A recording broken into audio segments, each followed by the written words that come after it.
This week's Torah reading is called Chaye Sora, and it begins with Abraham buying a plot of land to bury his departed wife Sora. Now, interestingly enough, this plot of land was in the land of Israel, in a place called Kiryat Arba, Hebron. The land of Israel had been promised to Abraham by God. So why did he have to buy it? And wasn't it his? And that really is the whole gist of the conversation that Abraham is having with the person who owns the land. He said, Gir v'toshav anochi imochem. He said, I want to buy this plot of land from you. I'm just passing through. I have no right to this land. I want to buy it.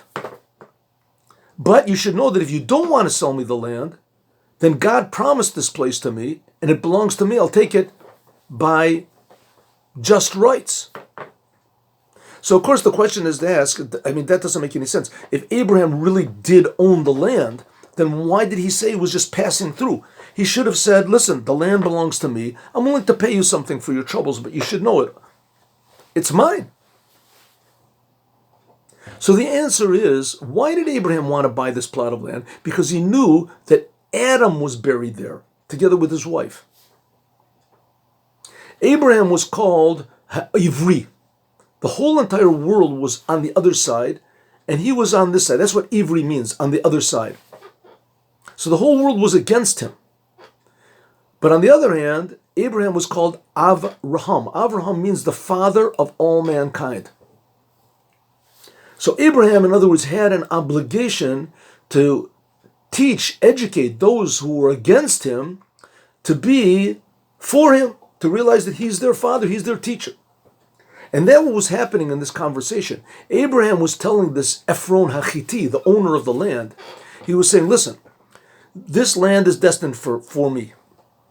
God wants me and my wife to be buried here. I was chosen by God. We're the Jews. I was chosen to educate the whole world. I'm going to be buried here with my wife. My son, Yitzchak, will be buried here with his wife. Yaakov, my grandson, will be buried here with his wife. That's why it's called Kiryat Arba. 4 couples are buried there.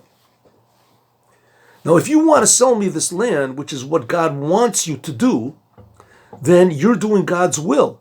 If you're doing God's will, then you have as much right to be alive as I do. If so, you were here before me. I just got here a couple hours ago. You have a connection to Adam, the first man. But if you don't want to sell me the land, then you have severed your connection with Adam. You have no right to live, and you have no right to the land. You have no right to even exist.